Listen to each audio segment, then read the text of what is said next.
कहानी सम्राट विश्वजीत। एपिसोड पहला, पहली जंग।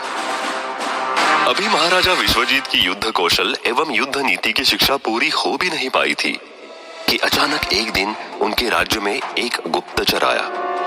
सेनापति जी, सेनापति जी। सेनापति ने गुप्तचर की तरफ देखा जो पूरी तरह से घबराया हुआ था। सेनापति ने जल्दी से उस गुप्तचर से उसके घबराहट का कारण पूछा। क्या हुआ? कौन सी समस्या आन पड़ी? प्रभु, एक अशुभ सूचना है। गुप्तचर सारी बात सेनापति को बताने लगा, जिसे सुनकर सेनापति बहुत परेशान हो गए और तुरंत ही महाराज से मिलने जा पहुंचे। सेनापति युद्ध कक्ष में जल्दी ही पहुंच गए, जहां पहले से ही महाराज विश्वजीत उनका इंतजार कर रहे थे। कहिए सेनापति, क्या बात है? यूं अचानक इस वक्त आधी रात में मिलने का कोई कारण? जरूर कोई विशेष बात ही होंगी।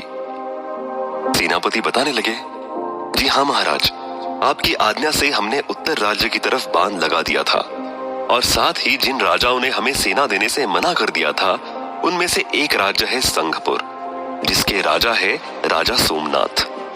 उन्होंने हमारे इस बांध लगाने वाले निर्णय से नाराज होकर उत्तर के सीमा पार के राजा गंधर्वनाश से संधि कर ली है और अब तो गंधर्वनाश ने हमारे राज्य पर चढ़ाई भी शुरू कर दी है। और साथ ही सबसे बड़ी चिंता की बात तो ये है, पहले ही उनकी सेना हमसे दुगनी थी, परंतु अब संघपुर के राजा के साथ संधि होने के बाद से उनकी सेना हमसे 3 गुना बड़ी हो गई है। विश्वजीत सेनापति की बात सुनकर पहले तो कुछ गंभीर से हो गए, लेकिन फिर सेनापति से पूछने लगे, सेनापति जी, ये गंधर्व राजा वही है ना जिसने 18 राज्यों के राजाओं के बीच सबसे अधिक बल का प्रदर्शन करके मनु राज्य की राजकुमारी रूपरेखा को स्वयंवर में जीत लिया था? सेनापति जी ने राजा विश्वजीत से कहा, जी हाँ महाराज, आपने सही पहचाना। फिर महाराज विश्वजीत इस बात पर कुछ मुस्कुराए और आगे कहने लगे, कोई बात नहीं सेनापति जी, आप तुरंत अपनी सेना को तैयार कर दीजिए। सेना का नेतृत्व हम स्वयं करेंगे। महाराज, आप स्वयं? सेनापति बड़े चिंतित होकर पूछ बैठे। हाँ सेनापति जी, और आपको मालूम है ना, हमें ज्यादा सवाल सुनने की आदत नहीं है। जितना आपसे कहा जाए उतना ही करें। महाराज विश्वजीत ने कड़े शब्दों में सेनापति से कहा और तुरंत सेनापति वहां से अपने कमरे में जाकर आगे युद्ध की तैयारियां करने लगे। महाराज विश्वजीत के स्वयं युद्ध में जाने की बात सुनकर पूरे राज्य में एक खलबली सी मच गई थी। सभी को घबराहट होने लगी थी कि महाराज ये क्या करने वाले थे। ये तो बहुत ही बड़ी गलती है और ऊपर से वो राजा गंधर्व बहुत ही क्रूर और दुष्ट भी है। यदि उसके हाथों हमारी सेना हार जाती है तो वो दुष्ट राजा हमारे पूरे राज्य को ही बर्बाद कर देगा। परंतु महाराज विश्वजीत के आगे आकर ये बात कहने की किसी में भी हिम्मत नहीं थी। बस सब मुंह बंद करके उन्हें युद्ध के लिए जाते हुए देख रहे थे। वही दूसरी तरफ मंत्रिमंडल का आपस में ये कहना था कि राजा के इस फैसले से पूरी राज्य का विनाश निश्चित है। यहाँ तक कि कुछ लोगों ने तैयारी कर ली थी कि हमारे सेना के हारने की खबर आते ही वो राज्य छोड़ के भाग जाएंगे। वही दूसरी तरफ महाराज विश्वजीत ने राज्य से विदा लेते हुए युद्ध में जाने के लिए विजय तिलक करवाया और जिसके बाद वो युद्ध के लिए शीघ्र ही निकल गए। कुछ समय के बाद युद्ध भूमि में पहुंचने के बाद एक तरफ महाराज विश्वजीत खड़े थे, वही 14 साल का राजा जिसने पहली बार जंग के मैदान में कदम रखा था, और उसके पीछे अपनी सेना 1000 घुड़सवार जो कि महाराज विश्वजीत के ठीक पीछे खड़े थे, और उनके पीछे 25,000 पैदल सैनिक, और उन 25,000 सैनिकों के ठीक बीच में कुछ अंतराल पर 500 हाथी सवार थे। उनके पीछे 10,000 सैनिकों ने हाथों में धनुष बाण ले रखे थे। उनसे आगे की श्रेणी में सैनिकों के हाथ में भाले और तलवारें थी। महाराज विश्वजीत ने सेना को कुछ इस तरह से खड़ा किया था ताकि वो कम से कम सैनिकों को गवाए एवं कुशलता से युद्ध लड़ सके और जीत सके, क्योंकि ये बात तो हर किसी को मालूम होती है कि युद्ध में बिना जान गवाए युद्ध जीतना तो नामुमकिन होता है। महाराज विश्वजीत की सेना के ठीक सामने दूसरी तरफ राजा गंधर्व खड़े थे। 7 फुट 3 इंच का गठीला शरीर, चेहरे पे घनी रौबदार मूछें, बहुत ही ज्यादा मजबूत एवं चौड़े कंधे और भारी भरकम मोटे मोटे हाथ। सफेद घोड़े पे सवार और उनके ठीक पीछे उनकी सेना खड़ी थी, लगभग 1.5 लाख सैनिक।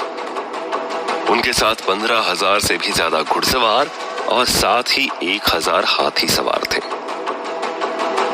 राजा गंधर्व महाराज विश्वजीत की तरफ देखकर जोर से हंसते हुए कहने लगे, मुझे समझ नहीं आ रहा है कि मुझे तुम्हारी उम्र देखकर ज्यादा हंसी आ रही है या फिर तुम्हारी ये छोटी सी मुट्ठी बराबर सेना देखकर। बालक, तुम्हारे अभी खेलने कूदने के दिन थे और तुम यहाँ लड़ने आ गए, अपने प्राण से हाथ धोने आ गए। तुम्हारे लिए बेहतर यही होता कि तुम किसी और को इस युद्ध के लिए भेजो। क्या तुम्हारे राज्य में ऐसा कोई भी बड़ा और मुझसे युद्धवीर नहीं बचा जो हमसे मुकाबला करने यहाँ आ सके? सब के सब भाग गए क्या, या डर के मारे छुप गए हैं कहीं? ऐसा कहकर राजा गंधर्व खूब जोर जोर से अट्टहास करने लगे। उसकी ऐसी बात सुनकर महाराज विश्वजीत भी खूब हंसने लगे और खूब जोर जोर से हंसते हुए अचानक से अकेले ही अपना घोड़ा दौड़ाते हुए राजा गंधर्व की सेना की तरफ बढ़ गए। ये सब देखकर राजा गंधर्व चौंक गए। उसे कुछ भी नहीं समझ आया कि ये आखिर मासूम सा बालक क्या करना चाहता था। और फिर आधी दूरी तक आकर युद्ध भूमि के ठीक बीचों बीच पहुंचकर महाराज विश्वजीत अपने घोड़े से कूदकर उतर गए और वहीं खड़े होकर जोर से ललकार कर कहने लगे, राजा गंधर्व, तुम वही बाहुबली राजा हो ना, जिसने 18 राजाओं को हराकर स्वयंवर जीता था और अब तक तुम अनगिनत युद्ध भी लड़ चुके हो। सुना है तुम्हारी ताकत के आगे बड़े बड़े शूरवीर और सूरमा भी पानी भरते हैं।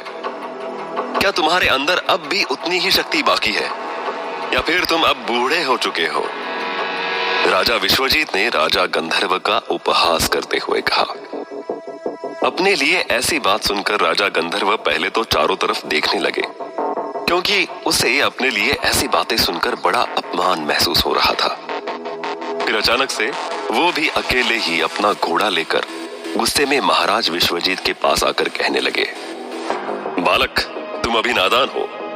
शायद तुम्हें किसी ने नहीं बताया कि युद्ध बातों से नहीं, ताकत और सेना से जीता जाता है। और मुझे तुम्हारा मासूम सा चेहरा देखकर सच में तरस आ रहा है। मैं तो बस यही सोच रहा हूँ कि मैं तुम्हें कैसे मार पाऊंगा, और ऊपर से तुम एक छोटी सी सेना लेकर हमसे मुकाबला करने आए हो। क्या तुम्हारे पास इतनी शक्ति है? और क्या तुम्हें लगता है कि तुम इस छोटी सी मुट्ठी भर सेना के साथ मिलकर हमें हरा सकते हो? तुम सच में ही एक नादान बालक हो। मेरी बात मानो और हार मान लो। मैं तुम्हें और तुम्हारी इस मुट्ठी भर सेना को यहाँ से जाने दूंगा, वरना मेरा भी नाम इतिहास में खराब होगा कि राजा गंधर्व ने एक बालक और उसकी मुट्ठी भर सेना को बड़ी बेरहमी से मार दिया। उसके मुंह से ऐसी बातें सुनकर महाराज विश्वजीत ने कहा, महाराज, पहले तो मैं आपको बता दूं कि मैं भले ही एक बालक हूँ, परंतु आपके लिए एक शत्रु हूँ, और आपका मुझे यूं बार बार बालक कहना उचित नहीं लगता, क्योंकि एक प्रतिद्वंदी सिर्फ एक प्रतिद्वंदी होता है। उसकी कोई उम्र या जात नहीं होती, ना ही उसका कद और रंग रूप देखा जाता है। महाराज, शायद आपने महाभारत के युद्ध से कोई शिक्षा नहीं ली। राजा गंधर्व, मैं आपकी बात से पूरी तरह से सहमत हूँ। यदि हम ये युद्ध लड़ते हैं तो हम निसंकोच ये युद्ध हार जाएंगे, परंतु चूंकि हम क्षत्रिय हैं तो हम बिना लड़े अपनी हार स्वीकार भी नहीं कर सकते। और आपकी इस बात में भी हमें कोई शक नहीं है कि यदि हम ये युद्ध लड़ते भी हैं तो आपकी विशाल सेना हमारी इस छोटी सेना को बुरी तरह से रौंद देगी। महाराज विश्वजीत की ऐसी बातें सुनकर राजा गंधर्व गर्व से अपनी मूंछों को ताव देते हुए हंसकर कहने लगे, तो मेरे मूर्ख शत्रु बालक, फिर क्यों अपनी सेना की बलि चढ़ाने के लिए तू यहाँ चला आया है? क्या तुझे अपने सेना की जान की तनिक भी चिंता नहीं? राजा गंधर्व ऐसा कहकर विश्वजीत और उसकी सेना का उपहास करने लगे। महाराज गंधर्व, आपकी बात बिल्कुल सही है, अचानक से विश्वजीत बोले। उनके मुंह से ऐसी बात सुनकर राजा गंधर्व स्वयं भी चौंक गए कि वो ऐसा क्यों कह रहा है। कहीं ये कोई धूर्त चाल तो नहीं चल रहा। राजा विश्वजीत अपनी बात को आगे बढ़ाकर कहने लगे, मुझे अपने से ज्यादा अपनी सेना की चिंता है, इसीलिए मैं यहाँ आपके पास एक प्रस्ताव लेकर आया हूँ। प्रस्ताव? राजा गंधर्व ने चौंक कर कहा। राजा गंधर्व कुछ समझ नहीं पाए और पूछने लगे, प्रस्ताव? कैसा प्रस्ताव बालक? तुम्हारी इस बात का क्या अर्थ है? क्या तुम ये बात विस्तार से बताओगे हमें?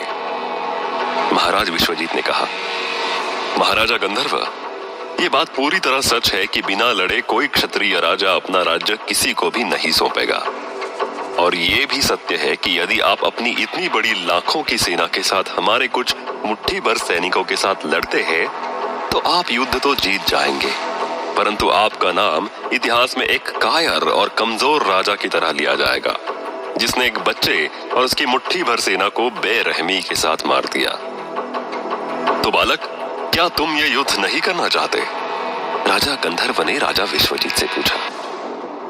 मैंने ऐसा तो नहीं कहा महाराज, विश्वजीत ने उत्तर दिया, लेकिन इस लेकिन को जानने के लिए आपको जाना होगा कुछ माह पहले, जहां से शुरू हुई थी एक मासूम बालक के पराक्रमी राजा बनने की कहानी, जिस राजा में थी कुछ ऐसी बातें जो आम मनुष्य में नहीं हो सकती थी। शक्तियों का सम्राट और पराक्रमी राजा बनने की कहानी जानना चाहते हैं तो आइए हमारे साथ इस सफर में, जहां आप जानेंगे इस लेकिन के पीछे का रहस्य। साथ ही क्या प्रस्ताव दिया था महाराज विश्वजीत ने राजा गंधर्व को, या फिर ये प्रस्ताव ही राजा विश्वजीत की थी कोई गहरी चाल? क्या वो इस चाल के जरिए राजा गंधर्व को हरा पाएंगे, या फिर राजा गंधर्व की सेना के डर से वो आपस में कोई समझौता करना चाहते हैं? क्या होगा अब आगे जानने के लिए सुनते रहिए और बने रहिए हमारे साथ इस गौरवशाली कहानी में, जिसका नाम है सम्राट विश्वजीत।